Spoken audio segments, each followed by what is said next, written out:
Karen did so much for me to really understand who I am. What is it for you, if there was one thing that sustains you? A spiritual connection is the ultimate authority in my life. You always had this champion, Sam, that's living here today. Your experience at Karen Ocean Drive just gave you kind of a timeout to reawaken that person. Robert is the godfather to my child.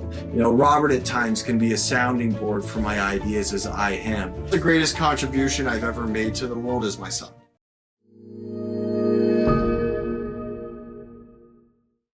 Hello, I'm Coach Robert Wick, and I'm very proud and quite honestly very humbled to have with me a close personal friend, Sam Guggenheim. How we initially met, how we crossed paths, and how our friendship has just transformed over the years. Sure. So I came through Karen. I admitted to the program, the Ocean Drive program, May 7th or May 10th of 2019. I was 26 years old at the time, and I discharged, I want to say around late August. I will famously say, or famously in my own head say, that Karen, did so much for me to really understand who I am, the family dynamics that were at play, being a child of a divorced household since birth. There was a lot of confusion there and a lot of just mix mashing of wires I never truly understood. Karen really helped me see that in a way I'd never had it illuminated before. And that being said, I still left Karen very much as broken as when I came in, just in different ways. And that's by no means a disparagement of treatment or the Karen program in any way whatsoever. It was just my level of willingness to face the things that needed to be faced that I can see now and say, like, wow, what an idiot. If only I had just, got after right then and there, it would have saved me many literal years of pain and wasted energy, quite frankly. But yeah, I left Karen and I had a pretty good roadmap to what I like to say is I had 3 pillars of recovery I knew were non-negotiable. One is I can't set any reservations on how long I want to do this for, right? I couldn't basically say, hey, I'll try this for a year, and after a year, let's see what happens, right? That was wiped clean. In previous experiences in recovery, that was one of the things that I would do, and I would last maybe 2 weeks, maybe a month if I got lucky. So this time it was just like, we're gonna stay in it to win it, because any day I can just go drink, right? Why wait a year if you're miserable? The other thing is I could not, on any level, set a commitment that I couldn't follow through on, or I couldn't at least follow through to a reasonable point of consummation, if you will, right? For example, if I was going to get a job, I'm going to stick to that job and work my damnedest at it until it was quite apparent it's not going anywhere, right? And that just couldn't be because, I'm bored or I'm not getting paid enough, right? If I was going to commit to something, I was going to follow through on it. And the third thing, which I know you know very well about, was my physical health. For whatever reason, I left Karen and my physical health was very much bad. I was a skinny kid growing up. I left Karen weighing, well over 250 pounds. So those were the 3 main things.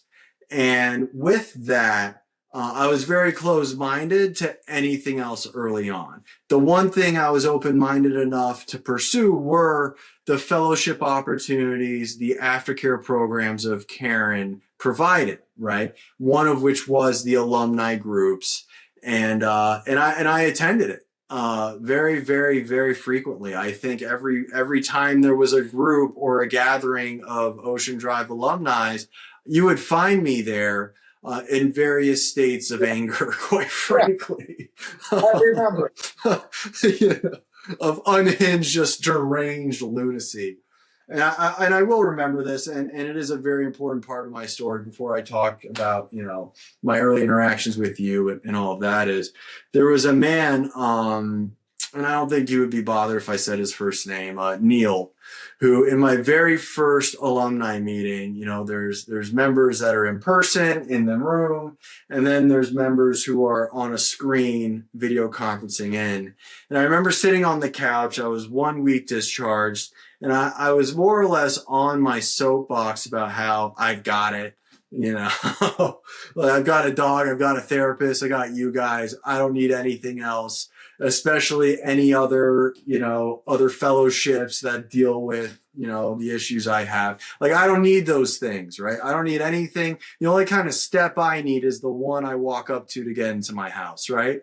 And this man, for the first time, who wasn't a clinician or a professional, who was just some guy, right, said to me in my face on that call, "Sam, if you think you can get by without those things, you are full of shit."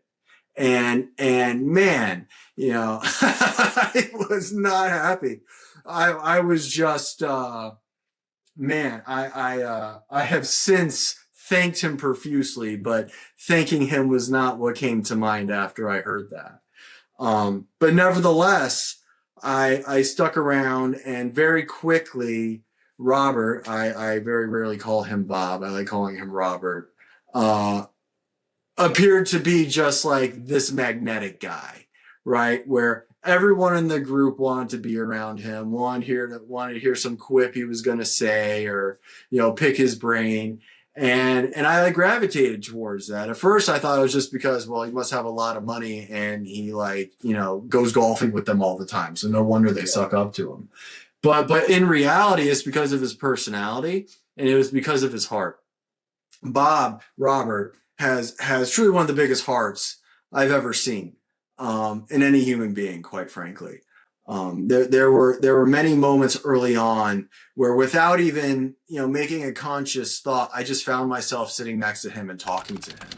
And this isn't a part of my life where, when I talk about being unhinged, the best way I can quantify that into words is I was basically a abused, neglected, starving street dog you find in a third world country. I mean, that is how I considered myself then, right? My fur was matted. I just wanted love, but if you tried to feed me, I would show my teeth and growl. It's just like, I love you, but stay away from me. And for whatever reason, I found myself opening up to him without putting any effort into it, without having to, without any thought process. It was just like, I'm gravitating towards him. And, this continued for a while. We weren't quite buddy. And then COVID hit, and, a lot of people, rightly so, and it was a very tragic period of humanity, but had these like god awful experiences, especially in early recovery, around that period of time. And quite honestly, in no small part due to Robert, it could have been the best moment of my recovery to lead me into the place I am today. It quite literally forced me, one way or the other, to seek some sort of connection with someone. Because, like I said, I had established recovery was for life, and I had too much pride to drink, although I found myself in moments where that was appealing to an extent. I just knew I need to be around someone, and Bob is safe. And what ended up happening was me just going over there. I mean, twice a day, 3 times a day. He whether he really wanted it or not, he had an open door policy with me. And I would just show up at his house, whether the sun was in the sky or it was the moon, or and I would just jump in his pool, and we would just talk, right? We would talk for hours and hours and hours. And little by slowly, that armor that I had, that 3/4 inch steel that was around me at all times, melted away with him. And I got real vulnerable. And he was able to tell me things I didn't want to hear. And whether or not he says this, I know he was in a level of loneliness, I'll say, at that time.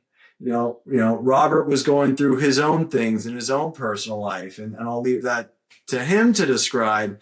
And I think whether I recognize it then or not, it was the first moment in recovery where we talk about two sick people healing one another.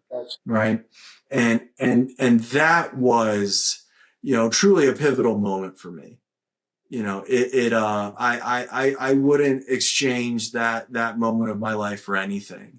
He showed me what compassion and true love is like in this program. And what we were saying off camera prior here is, in my fellowship, there's a line, we are people who usually would not mix. And I'm a 26, 27-year-old kid, and this is a retiree who golfs all day. But here we are, right? Here we are. And we have forged this friendship where today, Robert is the godfather to my child. Robert at times can be a sounding board for my ideas as I him. And that is just, how this deal works, but also it took the individuals to get there. Sam, you had a sense of empathy, which I think was part of what forged that connection between us early on. And, we were never close, like as Sam progressed and I got involved in some other things or other people or whatever. We didn't see one another as often on a day-to-day basis. Different meetings, alumni gatherings through Karen and Ocean Drive, whatever, were always a form of connection. But what I got to experience was to kind of watch you, Sam, from afar, continue to progress. And at first it was physically, all of a sudden the hair was trimmer and the beard was shaved and you were getting thinner. That's the obvious part of it. But when you spoke, all of a sudden, for me, you were much more focused when you were speaking on what you were talking about recovery. There was a sense of energy that I was hearing in your voice coming out of you that, yes, you had your 3 pillars. This wasn't something you were doing part-time, but this was becoming something you were embracing. This was becoming your life. You were experiencing it, and it was coming out every time I was around you. I did have a question I did want to throw out to you, though, Sam, and I've been curious to ask. You've got a lot going on now. I mean, I can't say the marriage is new, but, married with a new baby who's brought into the world, doing some things in your own business side of life with recovery homes and things. What is it for you, if there was one thing that sustains you on a daily basis? Because you have a lot going on, a lot coming at you. What is it that energizes you or keeps that drive going every day? Sure. There's so much to unpack there. And those words are really touching, Robert. I really, felt that. Due to the fellowship I'm a part of, a higher power, a spiritual connection is the ultimate authority in my life. And I could easily say exercise or any other hobby, right? Going to ride my bike with my child, going to the playground with my child, going out date night with my wife, or getting that next resident in my house, washing them floors. I would love to say all of that. But at the end of the day, many of those things I can confuse for just methods of comfort. Right. I have to be very careful contributing the outside affecting my inside. I have to be very careful. Yeah. Right. Because it's how if I go out and then in as versus within and go out, I can get myself into trouble, especially as someone with the disease of alcoholism and drug addiction.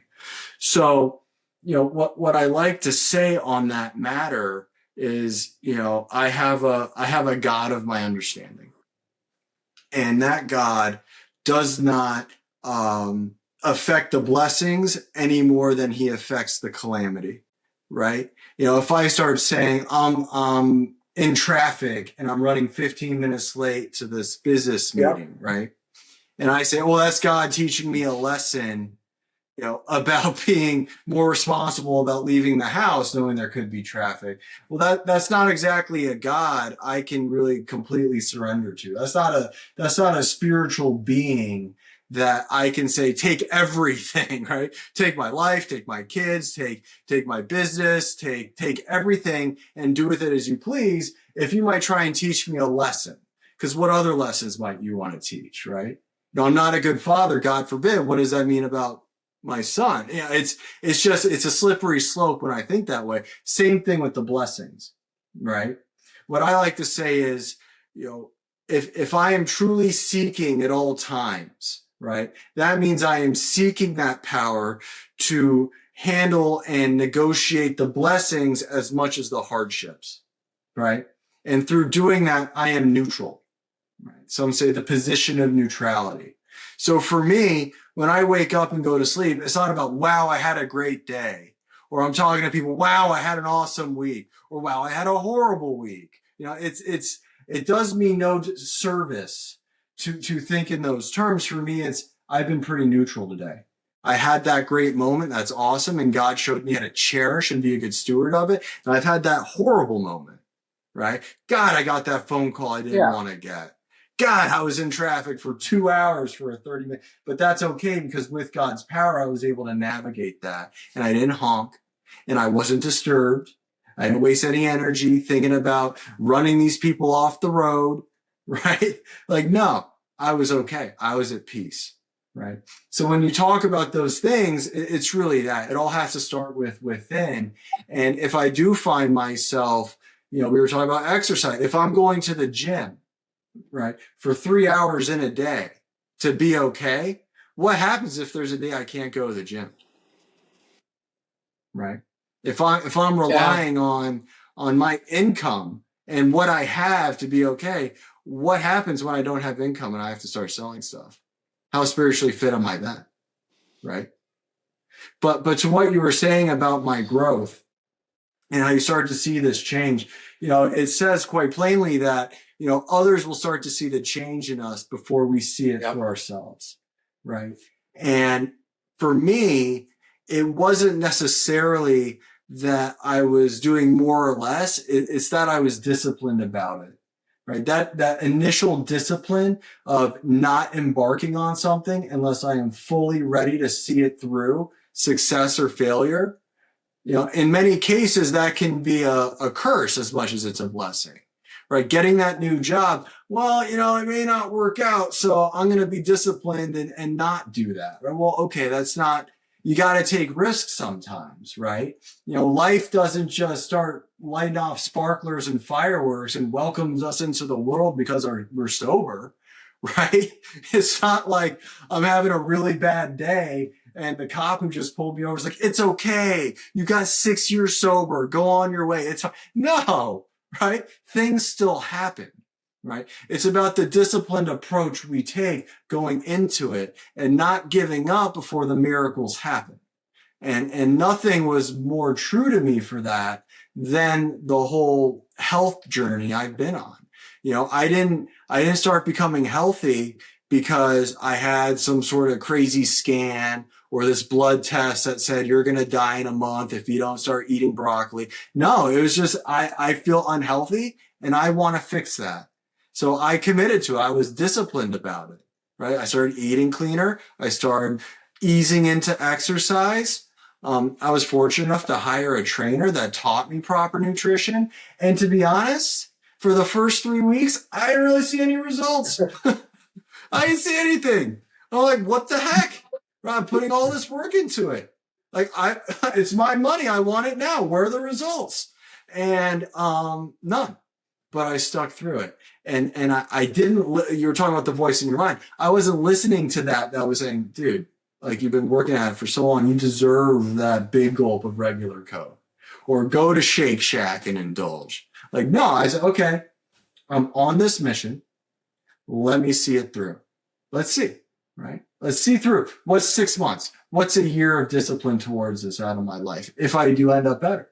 And now here I am today. So I think with that discipline, to just round it out, if we are disciplined about particular things in our lives, other things will come into play too, right? Because if I'm disciplined about, very small things at first, over time, very possible that I'll become more disciplined about the bigger things too, right?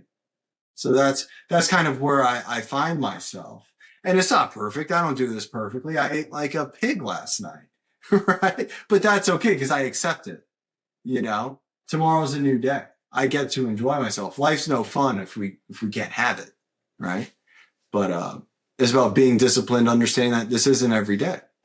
Right? My own opinion after listening to that and thinking back to when we first met, my belief is, Sam, inside of you, you always had this champion, the Sam that's living here today, and your experience at Karen Ocean Drive just gave you kind of a timeout to reawaken that person, and that's the Sam who's alive and thriving today. One question when you were talking, and then was the last thought that I had. What today, with all that you have going on in your life, marriage, children, the business, whatever, I don't doubt that personally, I know you have a great sense of inner fulfillment today, as do I, but it's never enough for me. There's always something I need to tweak. There's always that voice in my head saying, Bob, why don't you think of this? You could have done that better or whatever. What brings you today your biggest sense of fulfillment? And if you had one big challenge on your plate, what do you think that would be? Totally early parenthood. I mean, if we really want to talk about that, then yeah, the greatest thing, I'll put it this way, right? What's the greatest contribution I've ever made to the world is my son, quite frankly. As long as I raise him right, which with my wife's help and with the guidance of that power, I think we will do our best. He is his own person, but I think my greatest contribution would be bringing my son into this world and teaching him through the minds that we have today what life is like, not necessarily sheltering, but being quite honest. Sam, I want to thank you for your time, and sincerely for anybody watching this video. Here was a young man in his late 20s, and here was a guy in his mid 60s. We connected, from my perspective, what I refer to as divine intervention. People have different phrases, higher power, whatever. I don't think we came together by accident. I think there was a purpose, and I think we helped one another back during those COVID days a great deal. But I think the lesson for anybody in recovery is the importance of having the connections that Sam talked about at the beginning, especially early on. Don't keep it all to yourself. Reach out to other people. Raising your hand. I struggled with this for years. Raising my hand and asking for help is not a sign of weakness at all. And I struggled with that for a long, long time.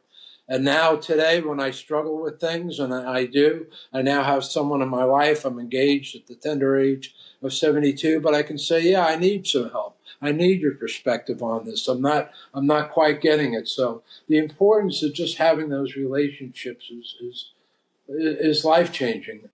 Let me throw something in there real quick. Yeah. Okay.